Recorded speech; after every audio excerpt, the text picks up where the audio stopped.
ያላስደነገጠኝን የቄሳር ቀጭን እና አንደኛ ጢሞቴዎስ ምዕራፍ 2 ቁጥር 5 አንድ እግዚአብሔር አለና በእግዚአብሔር ሰው መካከል ያለ መካከለኛው ደግሞ ስንት አለ 44 አሉ አንድ አለች። እግዚአብሔር በቸርነቱ እንዲያስተምረን ቅዱስ ፈቃዱ ይሁንልን። ቅድስና ያገኘችው አምላክን ከወለደች በኋላ እኮ አይደለም። ቅድስት የሆነችው አምላክን በመውለዷ ሳይሆን አምላክን ለመውለድ የበቃችው ምን ሆና ስለተገኘች ነው። ክብር ምስጋና ይድረሳት እመቤታችን። እግዚአብሔር አብ አለ በሰማይ ሆኖ ተመለከተ፣ ተነፈሰ፣ አሻተተም እንዳንቺ ያለ አላገኘም። ያንቺን መዓዛ ወደደ፣ የሚወደውን ልጁን ወደ አንቺ ሰደደ ላከ ይላል። እግዚአብሔር ሌሎች ላይ ያላገኘው ንጽህና፣ ሌሎች ላይ ያላገኘው ትህትና፣ ቅድስና ድንግል ማርያም ላይ ተገኝቷል። ምንድን የመጀመሪያው ምእመናን ድንግል ማርያም በእኛ መዳን ውስጥ ያላትን ድርሻ እዚሁ የሉቃስ ወንጌል ምዕራፍ 1 ላይ እናገኘዋለን። ከዚያ በፊት አንድ ጥያቄ ልጠይቃችሁ። ድንግል ማርያም አምላክን ከመጽነሷ በፊት እንደምትጸንሰው ቀድሞ ተነግሯታል ወይስ ጽንሱን አይታ ነው ያወቀችው? አቤት ማን የነገራት? አባ ጊዮርጊስ ዘጋስጫ የተባለው ሊቅ በመጽሐፈ ምስጢሩ አስቀድሞ ባይነግራት ኖሮ ትታወክ ነበረ። በዚያ ላይ ነጻ ፈቃዷን መጠበቅ አለበት። ስለዚህ እግዚአብሔር ዝም ብሎ አይደለም የተጸነሰው። በ6ኛው ወር መልአኩ ገብርኤል ናዝሬት ገሊላ ወደምትባል ከተማ ዮሴፍ ለሚባል ሰው ወደ ታጨች ወደ አንዲት ድንግል ከእግዚአብሔር ዘንድ ተላከ ይላል። ከማን ዘንድ? የድንግሊቱም ስም ማርያም ነበረ ይላል። የድንግሊቱ ስም ማን ነበረ? ብሉይና ሐዲስ ይናገራሉ። ነቢየ እግዚአብሔር ኢሳይያስ እነሆ ድንግል ትጸንሳለች ወንድ ልጅም ትወልዳለች ብሎ ነበር። ቅዱስ ሉቃስ ተቀበለውና የድንግሊቱም ስም ማን ነበር አለ? ያቺ ትጸንሳለች የተባለችው ድንግል ስሟ ማርያም ነበረ። መልአኩ መጥቶ ወደ እመቤታችን በፊቷ ቆመ። መልአኩም ወደ እርሷ ገብቶ እንዲህ አላት፣ ደስ ይበልሽ ጸጋ የሞላብሽ ሆይ ጌታ ከአንቺ ጋር ነው። አንቺ ከሴቶች ተለይተሽ ምን ያልሽ ነሽ? የተባረክሽ ነሻል። ልብ አድርጉ። ገብርኤልን የላከው ማን ነው? ምእመናን ገብርኤል የሚናገረው ማን ተናገር ብሎ የላከውን ነው። ስለዚህ ምእመናን የድንግል ማርያም ምስጋና ገብርኤል ይናገረው እንጂ ከፍጡራን የመጣ አይደለም፣ ከእግዚአብሔር የመጣ ነው። ከበላይ እንደተላከ እኮ እንደ ባለስልጣን በቁጣ በኃይለ ቃል አይደለም የተናገረው። ወደ ጉዳዩም አልገባም ቅዱስ ገብርኤል። ገናናው መልአክ ቅዱስ ገብርኤል በ15 ዓመቷ ብላቴና በድንግል ማርያም ፊት ቅዱስ ገብርኤልን እኮ እናውቀዋለን። መላእክት ቀደምት ከዋነኞቹ አለቆች አንዱ ገብርኤል የባቢሎንን እሳት ያልፈራው ያ እሳታዊው መልአክ ቅዱስ ገብርኤል በድንግል ማርያም ፊት አደግድጎ ቆሞ ጸጋን የተሞላሽ ሆይ ምን ይበልሽ አላት?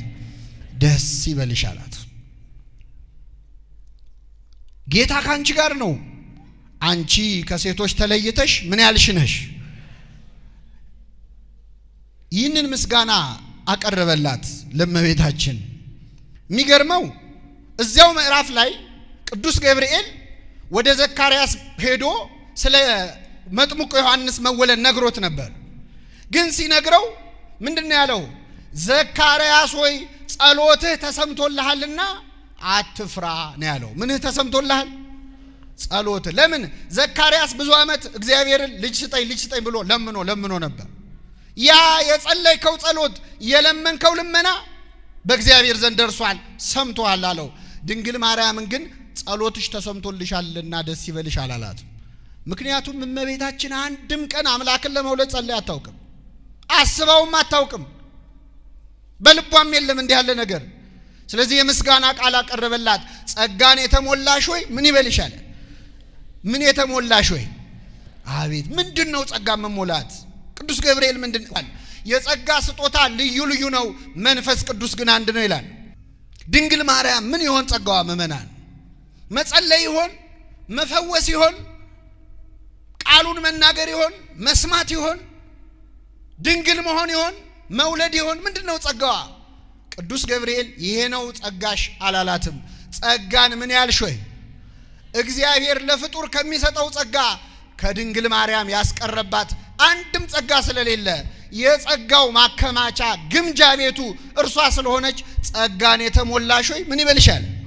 ደስ። ሌላው ቀርቶ በጸጋ ከራሱ ከቅዱስ ገብርኤልም ትበልጣለች እመቤታችን። ለነ ገብርኤል ከሰጠው ጸጋ በላይ ጸጋ ያላት ነው። ጸጋን የተሞላሽ ሆይ ምን ይበልሽ? ደስ ይበልሽ፣ ጌታ ካንቺ ጋር ነው አለ። ማን ካንቺ ጋር ነው? ገና እኮ አልጸነሰችም። ሳትጸንሰውም ለካ ጌታ ከሷ ጋር ነው። ለምን? በማህፀኗ ሳትጸንሰው በፊት በልቧ ጸንሳው ትኖር ነበር።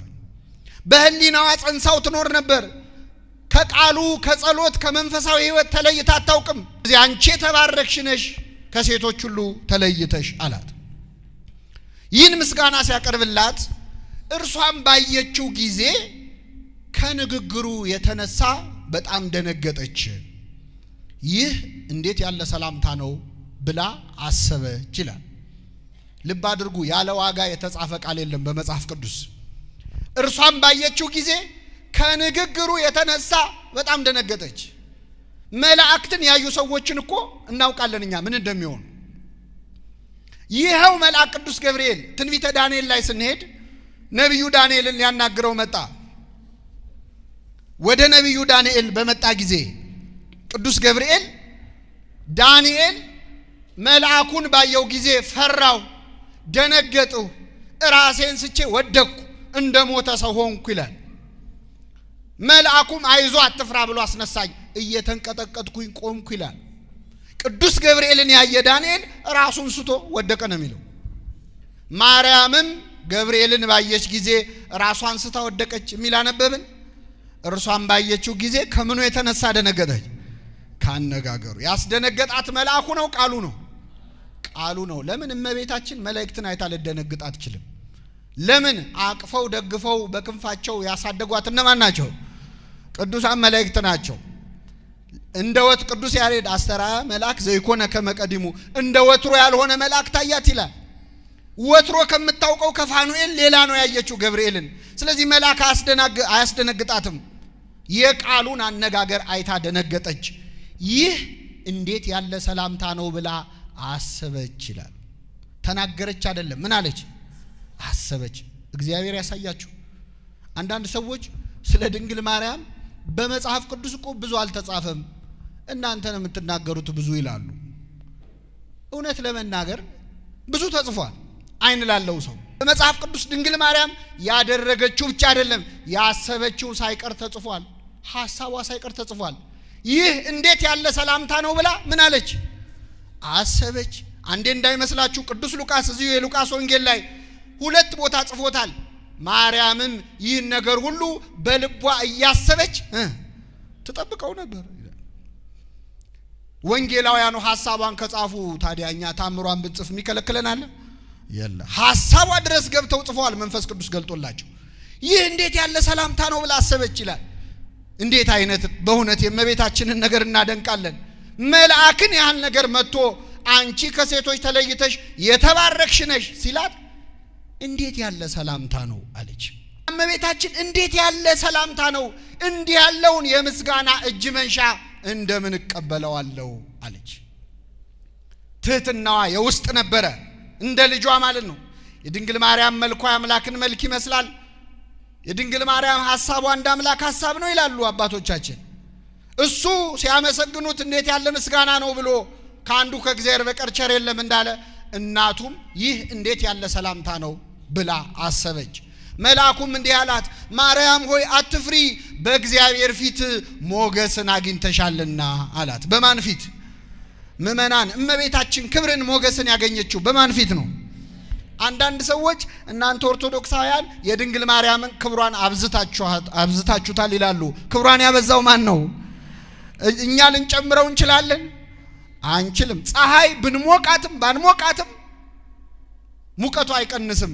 ድንግል ማርያምንም ብናከብራትም ባናከብራትም ማናከብሯታል? እነሆ ትጸንሻለሽ፣ ወንድ ልጅም ትወልጃለሽ፣ ስሙንም ኢየሱስ ትይዋለሽ አሉት። ኢየሱስ የሚለውን ስም ጥዑም የሆነውን ስም ለዓለም ይዞ የመጣው ሰባኪ ወንጌል መጋቤ ሐዲስ ቅዱስ ገብርኤል ነው። ልዑል ልጅ ይባላል፣ ጌታ አምላክም የዳዊት የአባቱን ዙፋን ይሰጠዋል፣ በያዕቆብ ቤት ላይ ለዘላለሙ ይነግሳል፣ ለመንግስቱም ፍጻሜ የለውም ማለት። በልቧ እንዴት ያለ ሰላምታ ነው ብላ አስባ ነበር። ልትናገር ጀመረች። የመጀመሪያ ንግግሯ ወንድ ስለማላውቅ ይህ እንዴት ይሆናል አለች። ማሃባ አይቴ ረከብኮ ዘከመዝ ምስራታ፣ እንዲህ አይነቱን ዜና ኬታ መጣኸው? ምድር ያለ ዘር ልታበቅል ሴት ያለ ባል ልትወልድ እንዲህ ያለውን ዜና ኬታ መጣኸው ማለቷ ነው ይላል። ወንድ ስለማላውቅ እንዴት ይሆናል አለች። እመቤታችን ግን አግብቶ ወልዶ የመኖር ሐሳብ በልቧ ውስጥ አልነበረም። መልአክ መጥቶ ልብ አድርጉ እየነገራት ያለው እኮ ተራ ሰው ትወልጃለሽ ብሎ አይደለም። የልዑል ልጅ ይባላል። ጌታ አምላክም የዳዊት የአባቱን ዙፋን ምን ይለዋል? በያዕቆብ ቤት ላይ ለዘላለሙ ይነግሳል።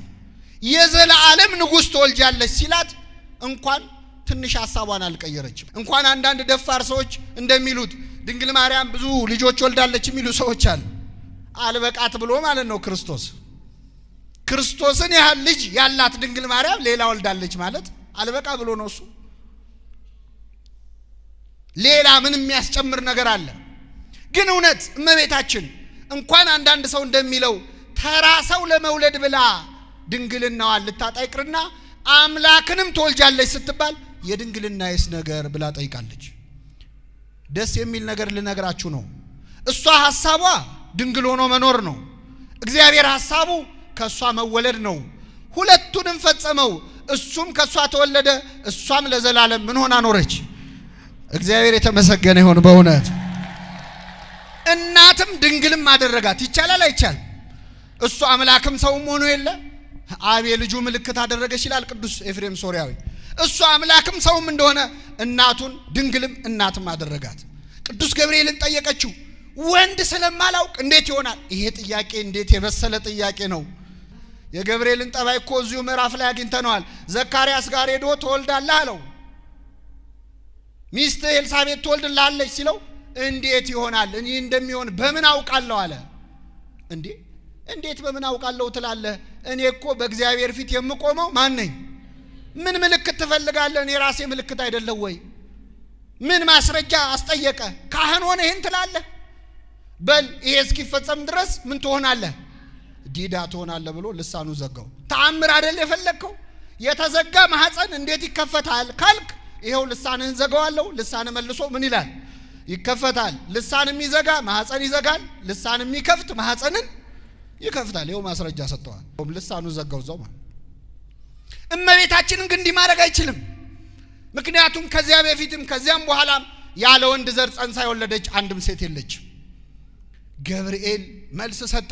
መንፈስ ቅዱስ ይጸልልሻል፣ የልዑል ኃይልም ያድርብሻል አለ። የሥላሴ ሥራ ባንቺ ይሰራል። መንፈስ ቅዱስ ብሎ መንፈስ ቅዱስን፣ ልዑል ብሎ አብን፣ ኃይል ብሎ ወልድን። የሥላሴ ሥራ ባንቺ ይሰራል። ካንቺ የሚወለደው ቅዱስ የእግዚአብሔር ልጅ ነው። እነሆ ዘመድሽ ኤልሳቤጥ ካረጀች በኋላ ምን ብላለች? ጸንሳለች። መካን ትባል ለነበረችው ይኸው 6 ወር ሆኗታል። ይሄም ማስረጃ አይሆንም። ኤልሳቤጥ የጸነሰችው ከባሏ ነው። ድንግል ማርያምን ግን ትጸንሻለሽ የሚላት ያለ ባል ነው። ቅዱስ ገብርኤል ወዲህ ቢል ወዲያ ቢል ማስረጃ ሲያጣ ምን አለ? ለእግዚአብሔር ሚሳነው አይሻልም? ምን አስጨነቀው? ጠበሉ እንዴት ያድናል? እምነቱ እንዴት ያድናል? ውሃ አይደል ወይ አፈር አይደል ወይ ካሏችሁ አትጨናነቁ ምእመናን። ለእግዚአብሔር ሚሳነው የለም በሉ። ልክ ለእግዚአብሔር ሚሳነው የለም ሲላት እመቤታችን ርዕስ ያደረግነውን ቃል ተናገረች። እነሆኝ የጌታ ባሪያ እንደ ቃልህ ይሁንልኛል። ልክ ይህንን ቃል ስትናገር እግዚአብሔር በብሩህ ደመና ተጭኖ መጥቶ በማህፀኗ አደረ። የሁላችንም ድህነት የዚያን ጊዜ ተጀመረ። ምእመናን እዚህ ላይ ነው የእመቤታችን በእኛ መዳን ውስጥ ድርሻ አላት የምንለው። መቼ እንደተጸነሰ ሰዎች ይረሱታል። እግዚአብሔር አምላክ ሰው የሆነው መቼ ነው?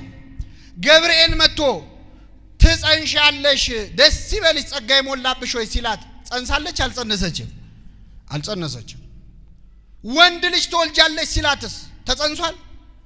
አልተጸነሰም። ዘመድሽ ኤልሳቤጥ ከጸነሰች ስንት ወር ሆናት? 6 ወር ሲል ተጸንሷል። ምንድነው የሚጠብቀው እግዚአብሔር ለመጸነስ? እነሆኝ የጌታ ባሪያ እንደ ቃልህ።